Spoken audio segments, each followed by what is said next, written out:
Olá pessoal, bem-vindos a mais um vídeo e agora a gente vai falar da isquemia coronariana como causa do potencial de lesão.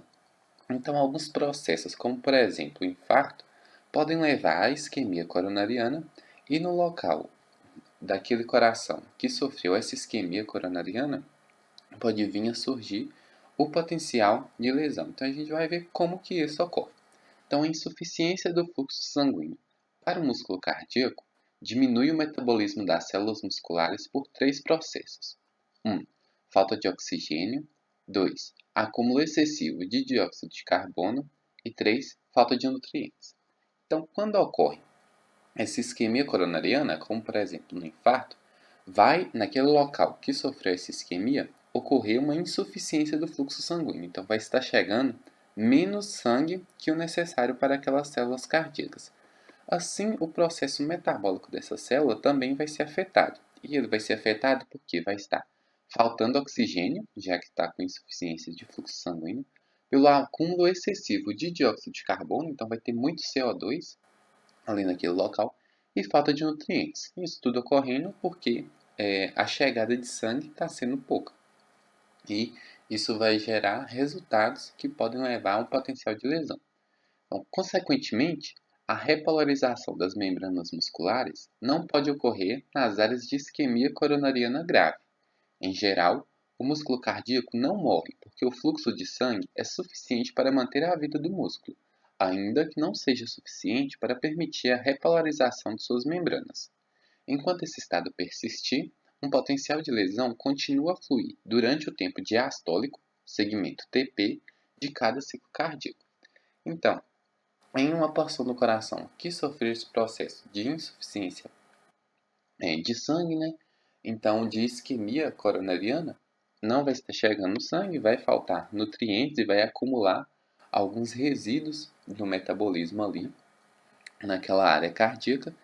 E essa porção do coração pode não morrer, porque pode ainda estar chegando um pouco de nutriente que é o suficiente para aquela célula manter a vida, entretanto, ela não consegue exercer a sua função de polarização e repolarização. Assim, não ocorrendo essa repolarização adequada, essa porção do coração vai estar sempre despolarizada. Ela estando sempre despolarizada, vai surgir esse potencial de lesão. E esse potencial de lesão vai poder ser observado quando, no tempo diastólico, né, então no segmento TP, que seria o momento onde o coração estaria totalmente polarizado, ele não vai estar totalmente polarizado, porque vai ter uma porção daquele coração que vai estar despolarizada. Essa porção vai estar despolarizada porque vai ser aquele local onde vai estar havendo esse potencial de lesão que ocorreu devido ao processo de infarto sofrido naquela porção. Então, ocorre isquemia extrema do músculo cardíaco depois de oclusão coronária, e forte corrente de lesão flui da área infartada dos ventrículos durante o intervalo TP entre os batimentos cardíacos, como mostrado nas figuras 12.19 e 12.20. Assim, um dos aspectos diagnósticos mais importantes dos eletrocardiogramas registrados após trombose coronariana aguda é a corrente de lesão.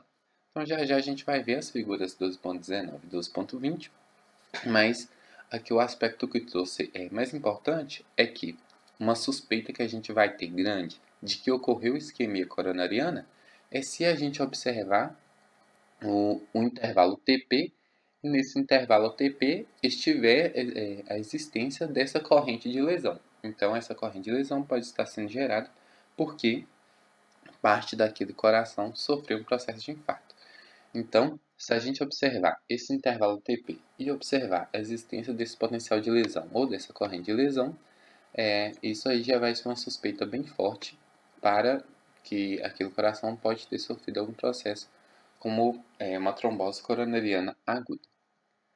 Então a gente vai ver agora o infarto agudo da parede anterior. Quando ocorre essa isquemia na parede anterior do coração, como que isso vai ser visualizado e como a gente pode perceber isso no eletrocardiograma.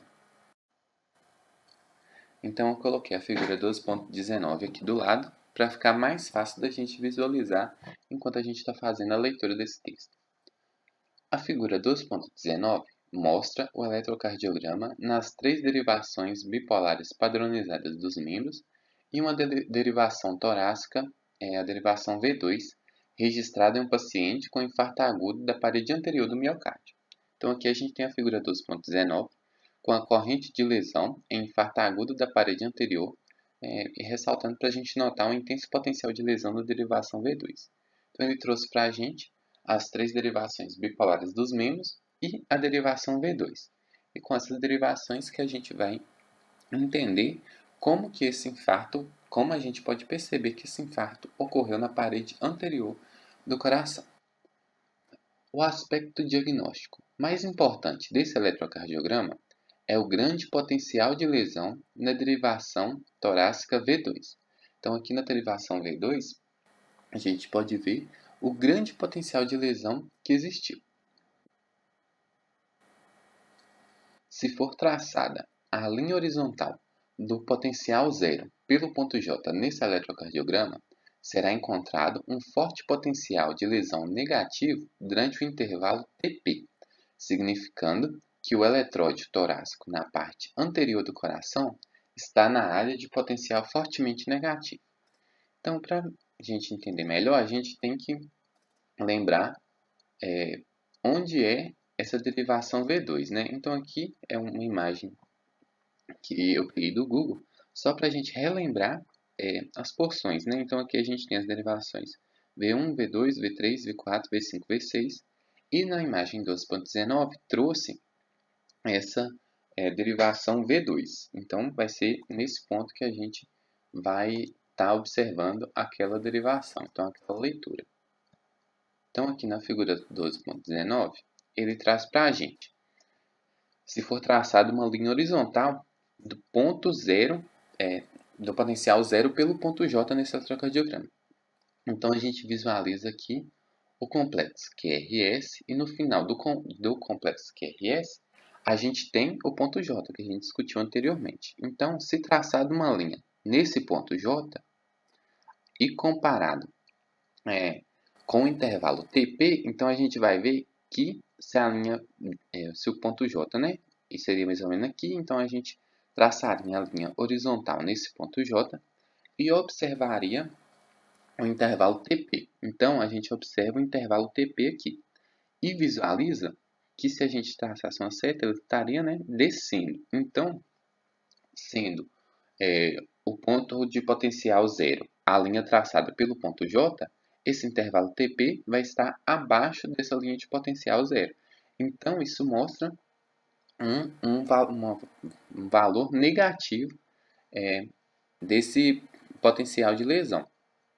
E a gente vê aqui que é um valor razoavelmente grande. Por isso, traz aqui como um forte potencial de lesão negativo. Então, um forte potencial de lesão negativo porque é uma diferença grande do potencial da linha zero, que é a linha traçada pelo ponto J, para o intervalo TP. Então, isso significa o quê? Como essa derivação V2 vai estar fazendo essa leitura, principalmente dessa parte anterior do coração, e como esse potencial de lesão está muito negativo, indica que essa parte anterior do coração está com um potencial muito negativo. Então, a gente observou aqui o complexo QRS, então retomando, a gente observou o complexo QRS, determinou a linha J, traçou a linha horizontal, determinou que esse é o potencial zero, observou a diferença existente do potencial zero para o intervalo TP, viu que essa diferença mostrou um forte potencial de lesão negativo e, como essa derivação é a V2, está mostrando que nessa derivação V2 existe um forte potencial de lesão negativo. Então, nessa derivação V2 que está fazendo essa leitura, como esse potencial de lesão foi muito negativo, ela indica que essa parte anterior do coração está fortemente negativa.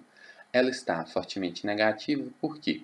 Porque nessa área está havendo o processo da corrente de lesão. Então, essa área da parte anterior do coração está continuamente despolarizada, por isso que apresenta esse potencial de lesão muito negativo e indicando, né, que essa área anterior do coração está com esse potencial de lesão e esse potencial de lesão ocorreu provavelmente por causa desse infarto agudo que ocorreu na parede anterior. Então, ocorreu um infarto na parede anterior, a parede anterior apresentou essa corrente de lesão, essa corrente de lesão não permitiu a repolarização dessa porção anterior da parede anterior do coração. Assim, essa parede anterior ficou fortemente negativa e na derivação V2 a gente pode visualizar isso, que como ficou muito negativo, isso é um indicativo que na parede anterior do coração houve esse processo de infarto agudo. Em outras palavras, a extremidade negativa do vetor de lesão nesse coração está contra a parede anterior. Isso significa que a corrente de lesão está emanando da parede anterior dos ventrículos, o que diagnostica essa condição como infarto da parede anterior. Então aqui, né, é como se a gente tivesse traçado o vetor e se a gente observar naquela imagem da derivação 2, seria um vetor onde a parede anterior estaria muito negativa e esse vetor estaria apontando, no caso, para a parede posterior. Então, como a parede anterior estaria muito negativa, isso é um indicativo que estaria ocorrendo uma corrente de lesão nessa porção devido ao infarto que ocorreu nessa parede anterior do coração.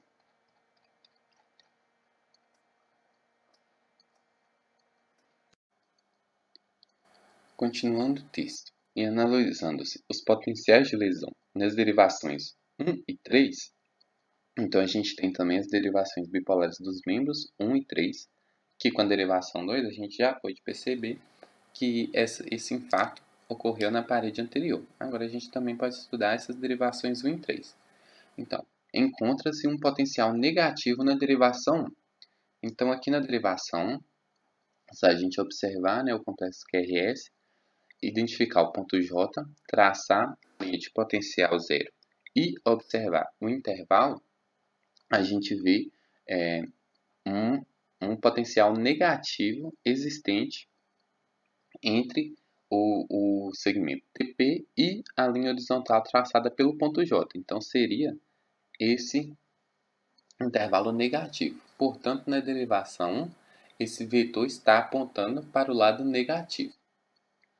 E um potencial positivo na derivação 3. Então, aqui na derivação 3, a gente viu o complexo QRS também, identifica o ponto J, traça a linha horizontal de potencial zero, né, e identifica que o intervalo TP está acima dessa linha de potencial zero. Então, aqui na derivação 3, apresenta um potencial positivo, portanto, o vetor está apontando para o lado positivo dessa derivação 3. Isso significa que o vetor resultante do potencial de lesão no coração está em cerca de mais 150 graus, com a extremidade negativa apontando para o ventrículo esquerdo e a extremidade positiva apontando para o ventrículo direito. Então, aqui com a derivação 1 e 3, a gente pode identificar que esse vetor está um pouco negativo na derivação 1, um pouco positivo na derivação 3. Então, a gente consegue traçar o vetor resultante e esse vetor resultante apresenta cerca de mais 150 graus, que é o que a gente pode visualizar aqui.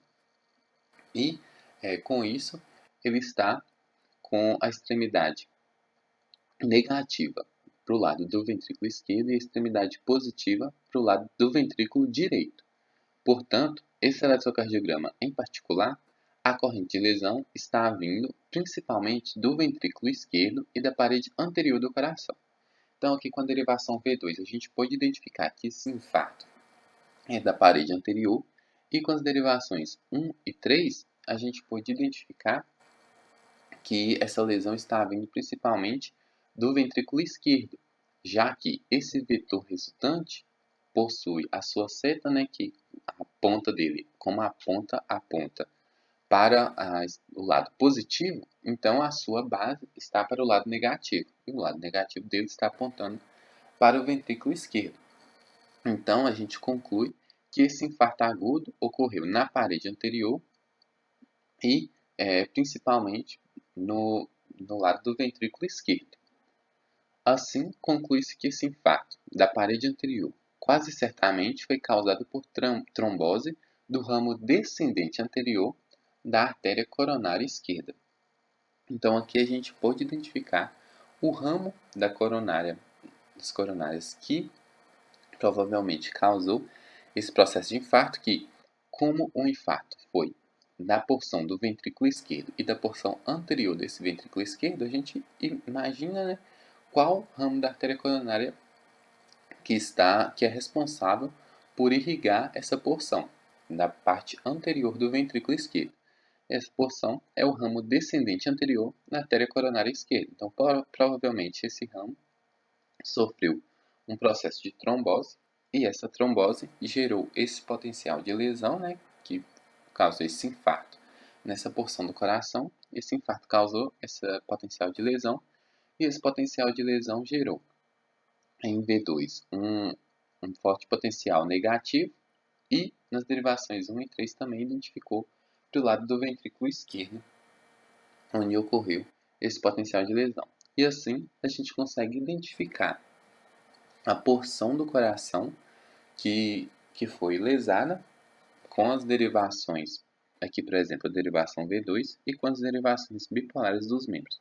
E assim a gente tem o resultado de que esse eletrocardiograma mostra um infarto agudo da parede anterior, mais voltado para a parede anterior do ventrículo esquerdo.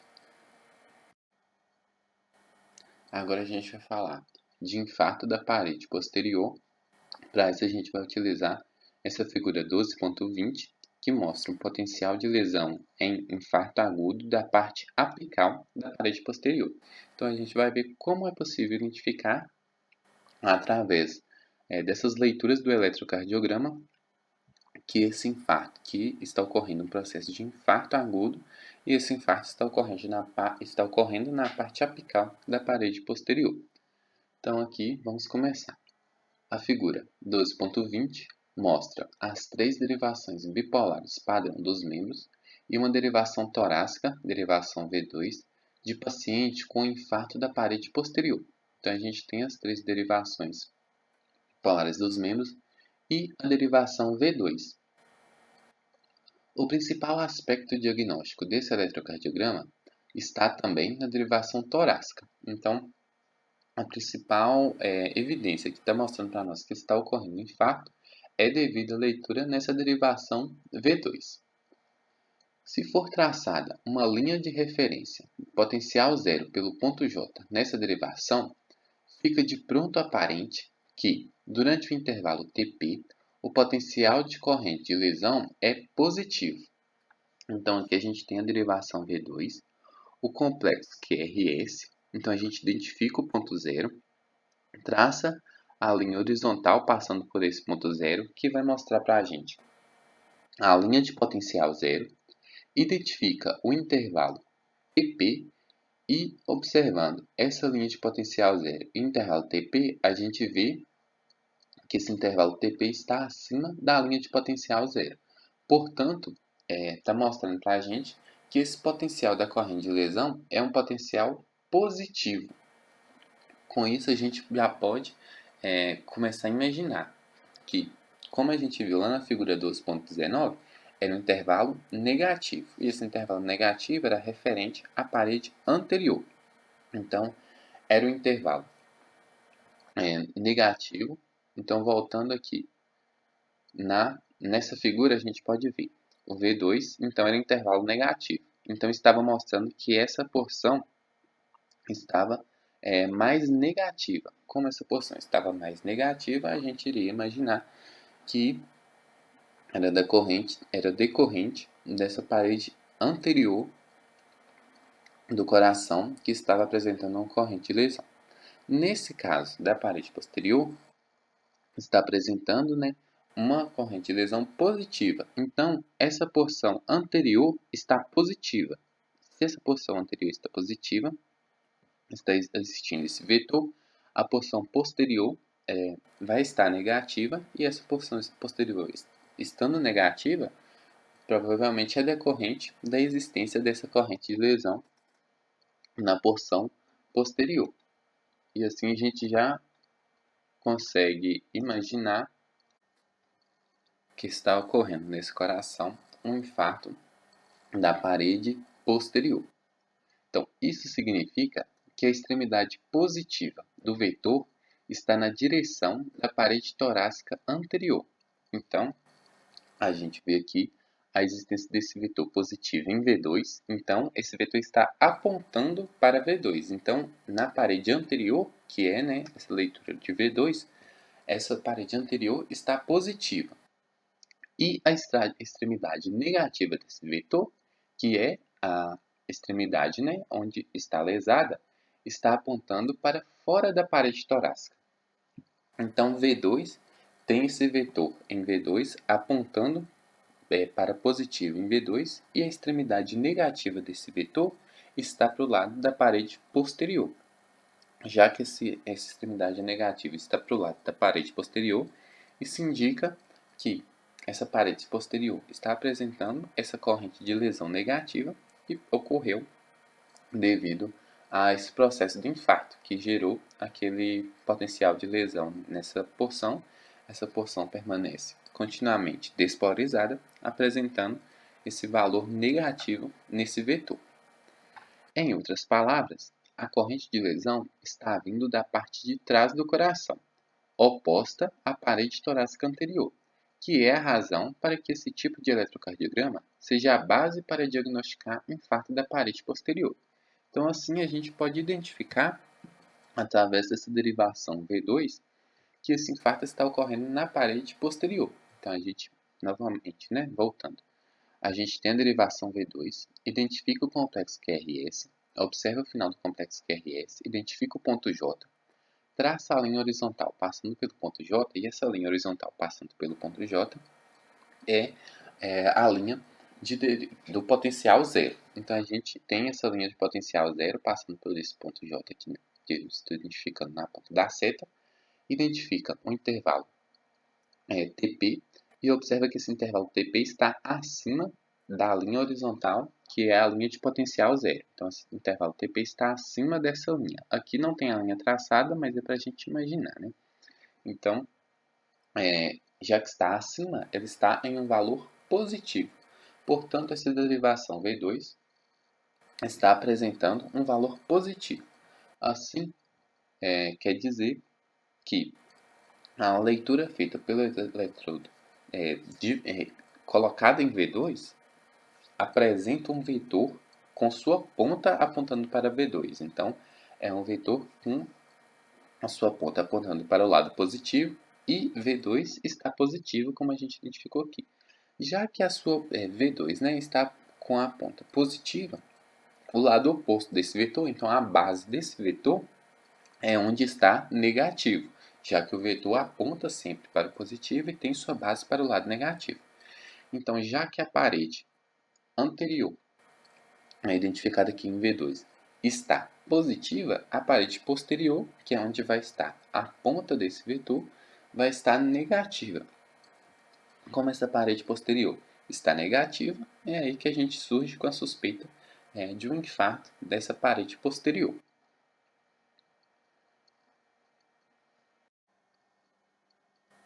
Se forem analisados os potenciais de lesão nas derivações 2 e 3 da figura 12.20, está aparente que o potencial de lesão é negativo em ambas as direções. Então aqui a gente tem a derivação 2 e a derivação 3. Então a gente vê, identifica o complexo QRS, observa o final do complexo QRS, traça o ponto J com a linha horizontal, mostrando, né, o ponto de potencial zero nesse eletrocardiograma e verifica que o intervalo TP está abaixo dessa linha de potencial zero. Então, aqui na derivação 2 está o vetor apontando para o lado negativo. Então, a gente identifica aqui na derivação 2 o vetor apontando para o lado negativo. A gente faz a mesma coisa com a derivação 3. Identifica o complexo QRS, observa o final dele, o ponto J, traça uma linha horizontal passando por esse ponto J. Essa linha horizontal passando pelo ponto J é o ponto de potencial zero e identifica o intervalo TP. Então, a gente identifica também que esse intervalo está abaixo dessa linha da linha de potencial zero. Então, na derivação 3 também apresenta esse vetor um valor negativo, já que esse valor está abaixo da linha de derivação zero. Então, aqui a gente tem nas derivações 2 e 3 os dois vetores apontando para o lado negativo, como aqui a gente viu, já que os intervalos TP estão os dois abaixo da linha de potencial zero, que é a linha horizontal que passa pelo ponto J. Então, aqui a gente colocando esses valores nas derivações, a gente observa a existência desse vetor resultante devido às derivações 2 e 3 estarem apontando para o lado negativo. Por análise vetorial, como mostrado na figura, vê-se que o vetor resultante do potencial de lesão é de cerca de menos 95 graus, com a extremidade negativa apontando para baixo e a extremidade positiva apontando para cima. Então aqui a gente tem o vetor resultante apresentando menos 95 graus e a sua extremidade positiva está apontando para cima e a extremidade negativa apontando para baixo. Assim, devido ao fato de um infarto, como indicado na derivação torácica, se apresentar na parede posterior do coração e como indicado pelos potenciais de lesão das derivações 2 e 3, está na porção apical do coração, infere-se que esse infarto está perto do ápice da parede posterior do ventrículo esquerdo. Então, aqui em V2, a gente observou, fez a identificação de que esse infarto está na parede posterior. Com as derivações 2 e 3, a gente observou esse vetor resultante. Então, esse vetor resultante está apresentando sua ponta, o lado positivo, voltado para cima, e a sua base voltada para baixo. Então, como a base que identifica o lado negativo desse vetor, ela está identificando esse vetor resultante, nos mostra que a porção apical do coração, lembrando que a porção apical do coração é a porção do ápice do coração, que é aquela porção da ponta do coração, então a porção final dos ventrículos. Então é essa porção do coração que está negativa. Como é essa porção que está negativa, isso nos identifica que, com a derivação V2, a gente identificou que a parede posterior do coração e que está sofrendo esse processo de infarto, e com o vetor resultante a gente vê que é a porção mais apical. Então, a porção do ápice do coração da parede posterior do ventrículo esquerdo que está apresentando esse processo de infarto. E assim a gente consegue identificar onde está ocorrendo esse processo de infarto. Então, a parede posterior a gente identifica pela derivação V2 e a porção de que é no ápice do coração a gente vê pelo vetor resultante. E do ventrículo esquerdo é porque por estar menos 95 graus a gente vê que ele está um pouco mais voltado para o ventrículo esquerdo. Então, a gente conclui assim, finalmente, que esse infarto ocorreu na parede posterior do ventrículo esquerdo, próximo à região do ápice do coração. Agora a gente vai falar de infarto em outras partes do coração. A gente viu então exemplos de infarto na parede anterior, um exemplo de infarto na parede posterior. E agora, se tiver um infarto em outras partes do coração, como que a gente vai fazer para identificar isso? Então, essa identificação é feita pelos mesmos procedimentos demonstrados nas discussões anteriores dos infartos das paredes anterior e posterior. É possível determinar o local de qualquer área infartada causadora de corrente de lesão, independentemente de qual parte do coração está envolvendo. Fazendo tais análises vetoriais, deve ser lembrado que a extremidade positiva do vetor do potencial de lesão aponta na direção do músculo cardíaco normal e a extremidade negativa aponta na direção da porção lesada do coração que está gerando a corrente de lesão. Assim, se a gente tiver um eletrocardiograma que o indivíduo sofreu infarto, a gente pode identificar qual que é a área que está ocorrendo esse infarto independente de qual área do coração é. Então é só a gente lembrar principalmente que vai existir essa corrente de lesão e que o vetor existente nesse devido a essa corrente de lesão, a sua extremidade positiva desse vetor vai estar apontando para o lado normal do coração e a extremidade negativa desse vetor, que é a base do vetor, vai estar apontando para o lado onde está existindo essa corrente de lesão. E assim a gente identifica onde está apontando a base desse vetor e a base desse vetor é para onde vai estar a existência dessa corrente de lesão. E aí a gente identifica no coração onde que está ocorrendo essa corrente de lesão, independentemente de qual área que é.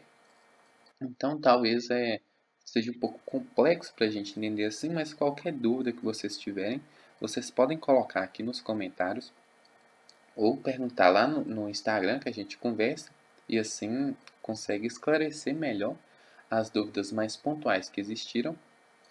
E vocês podem entrar, né, e conversar para tentar esclarecer e aprender de uma forma talvez um pouco mais fácil e mais dialogada também, mais descontraída, de uma maneira de entender esses eletrocardiogramas das partes do coração que podem ter sofrido esse processo de infarto. Então esse vídeo vai ficando por aqui. No próximo vídeo a gente vai continuar a nossa leitura e discussão. A gente já está próximo do final do capítulo. Espero que vocês tenham gostado. Deixe seu like, se inscreva no canal e até o próximo vídeo.